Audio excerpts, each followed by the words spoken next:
Rich and க்ரீமியான murgh malai chicken வீட்டில் இருக்கிற இன்க்ரீடியன்ட்ஸ் வச்சு சிம்பிளாக எப்படி செய்கிறதுன்னு பார்க்கலாமா? இதுக்கு நான் 500 கிராம்ஸ் போனோட சிக்கன் எடுத்துருக்கிறேன். இது கூட 3 tablespoon curd, 3 tablespoon milk வந்து சேர்த்துக்கிறேன்.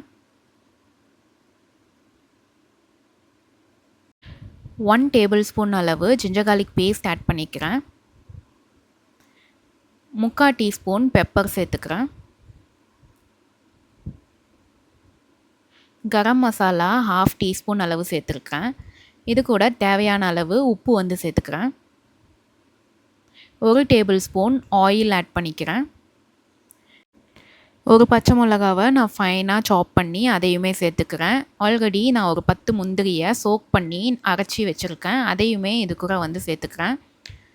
இப்போ இதை நல்லா வந்து மிக்ஸ் பண்ணி விட்டுட்டு ஒரு 1 ஹவருக்கு மூடி போட்டு இதை வந்து மேரினேட் பண்ண விடணும்.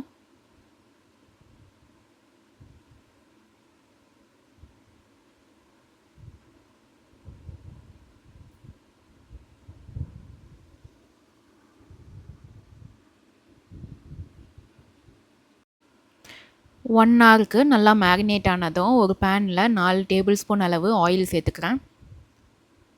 எண்ணெய் நல்லா சூடாகட்டும்.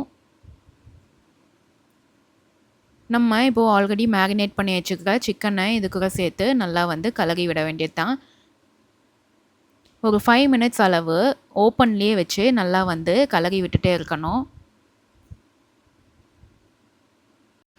இந்த ஸ்டேஜில் ஃப்ளேமை மீடியமில் வச்சுட்டு நல்லா வந்து ரோஸ்ட் பண்ணிக்க வேண்டியது தான். நம்ம இந்த ரெசிப்பியில் ஃப்ரெஷ் க்ரீம்லாம் எதுவுமே சேர்க்கலை. ஃப்ரெஷ் க்ரீமுக்கு ரீப்ளேஸ்மெண்ட்டாக நம்ம வந்து பால் சேர்த்துருக்கோம். அதுவே வந்து உங்களுக்கு நல்லா க்ரீமியாக சிக்கன் வந்து கிடைக்கும். 5 மினிட்ஸ்க்கு இந்த மாதிரி நல்லா கலரி விட்டு ரோஸ்ட் பண்ணுறதுனால இதோட டேஸ்ட் இன்னுமே வந்து நல்லாயிருக்கும்.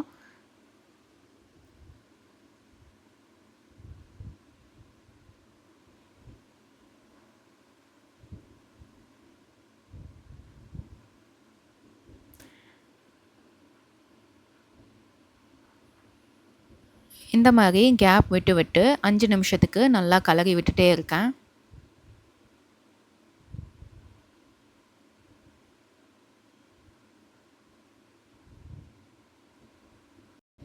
நல்லா ரோஸ்ட் பண்ணதும் ஒரு மூடி போட்டு நான் வந்து அப்படியே ஒரு 10 நிமிஷத்துக்கு விட்டுடுறேன்.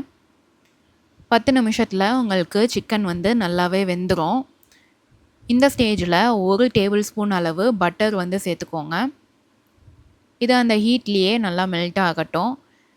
இது கூட நான் வந்து கசூரி மேத்தி வந்து ஆட் பண்ணியிருக்கேன். இதெல்லாம் சேர்த்து இறக்கணுன்னா டேஸ்டியான மூர்க் மலாய் சிக்கன் ரெடி. கண்டிப்பாக ட்ரை பண்ணி பாருங்கள். தேங்க்யூ.